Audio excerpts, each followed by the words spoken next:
निर्धारण असेसमेंट। निर्धारण से आशय इस अधिनियम CGST के तहत कर देयता के निर्धारण करने से है। इसमें स्वतः निर्धारण, पुनः निर्धारण, अंतरिम या अस्थायी निर्धारण, सारांश निर्धारण तथा सर्वोच्च निर्णय के अनुसार कर निर्धारण भी शामिल है। निर्धारण की उपयुक्त परिभाषा में निर्धारण की कुछ विधियों का ही उल्लेख किया गया है। उपयुक्त परिभाषा निर्धारण के क्षेत्र को सीमित नहीं करती है।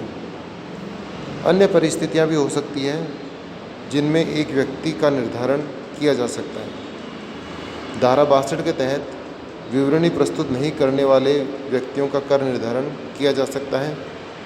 इसी प्रकार धारा 63 के अनुसार अपंजीकृत व्यक्तियों का निर्धारण भी किया जा सकता है।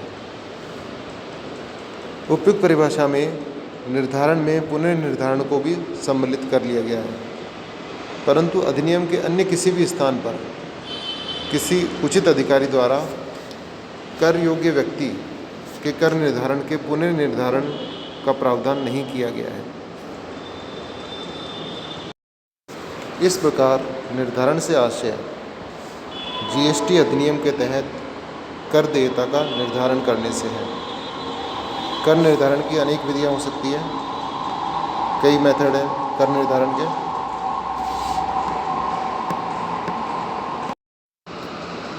स्वतः कर निर्धारण, पुनर्निर्धारण, अंतरिम या अस्थायी निर्धारण, सारांश निर्धारण, सर्वोत्तम निर्णय के अनुसार कर निर्धारण को इसमें शामिल किया गया है।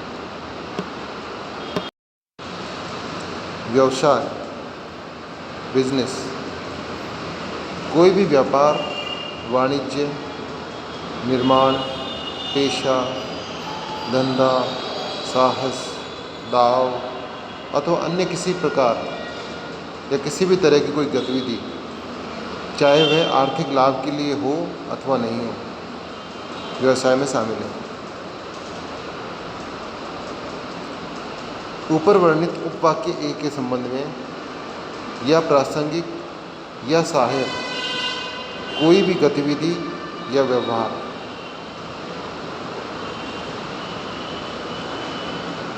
ऊपर वर्णित उपवाक्य की प्रवृत्ति का कोई भी गतिविधि या व्यवहार, चाहे ऐसे व्यवहार की मात्रा, बारंबारता, फ्रीक्वेंसी, निरंतरता या नियमितता है अथवा नहीं है। व्यवसाय के प्रारंभ अथवा उसके बंद करने के संबंध में पूंजीगत वस्तुओं अथवा सेवाओं सहित माल की आपूर्ति अथवा अधिग्रहण,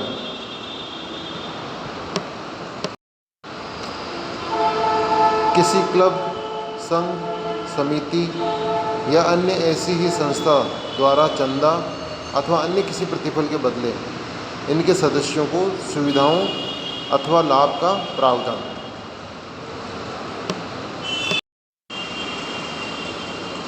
किसी भी परिसर में प्रतिफल के बदले व्यक्तियों का प्रवेश,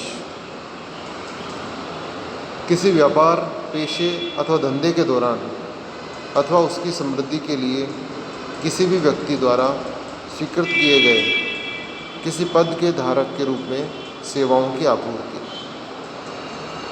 एक रेस क्लब द्वारा सौदों का निपटारा करने के रूप में अथवा हिसाब किताब रखने वाले को लाइसेंस प्रदान करने के लिए दी गई सेवाएं। केंद्र सरकार, कोई भी राज्य सरकार अथवा किसी स्थानीय सत्ता द्वारा की गई कोई भी ऐसी गतिविधि या व्यवहार जिसमें वे सार्वजनिक प्राधिकरण के रूप में कार्यरत है, इन सबको व्यवसाय में शामिल किया गया है।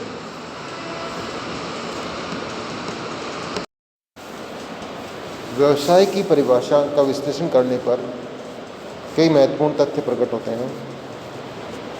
पहला है, यह आवश्यक नहीं है कि व्यवसाय का संचालन केवल लाभ के लिए ही किया जाए। व्यवसाय से जुड़ी हुई सहायक एवं संबंधित क्रियाएं भी व्यवसाय में सम्मिलित की जाती हैं।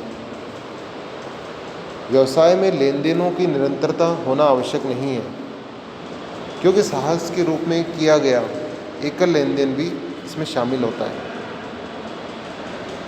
दाव को भी व्यवसाय की परिभाषा में शामिल किया गया है ताकि शर्त संबंधी लेन देनों पर माल एवं सेवा कर का आरोपण किया जा सके। उपयुक्त परिभाषा में पुण्यार्थ एवं धार्मिक संस्थाओं की क्रियाओं को विशेष रूप से सम्मिलित नहीं किया गया है, अर्थात पुण्यार्थ एवं धार्मिक संस्थाओं की क्रियाओं को व्यवसाय से बाहर रखा गया है। केंद्र सरकार, राज्य सरकार अथवा किसी स्थानीय सत्ता द्वारा की गई क्रियाएं एवं लेन देन पर भी माल एवं सेवा कर जीएसटी लागू होगा, बशर्ते कि ऐसी क्रियाएं राजकीय कार्यों में न आती हों। इस प्रकार हम देखते हैं कि व्यवसाय का संचालन केवल लाभ कमाने के लिए ही किया जाए जरूरी नहीं है। अगर व्यवसाय लाभ नहीं कमा रहा है तो भी उसको जीएसटी में शामिल करेंगे। व्यवसाय से जुड़ी हुई सहायक क्रियाएं और अन्य संबंधित क्रियाओं को भी व्यवसाय में शामिल किया गया है। और यह नहीं है कि व्यवसाय में निरंतरता हो, कोई एक बार ट्रांजैक्शन किया गया है उसको भी व्यवसाय में शामिल किया जाएगा।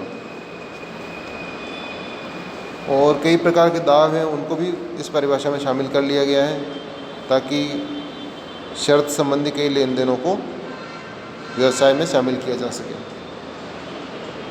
और इस परिभाषा में पुण्यार्थ एवं धार्मिक क्रियाओं को विशेष रूप से सम्मिलित नहीं किया गया है। इसी प्रकार केंद्र सरकार, राज्य सरकार या स्थानीय सत्ता द्वारा किसी भी प्रकार का कोई लेन देन या कोई क्रियाएं की गई हैं तो उस पर भी जीएसटी लागू होगा। शर्त यह है कि ये क्रियाएं राजकीय कार्यों में नहीं आती हों।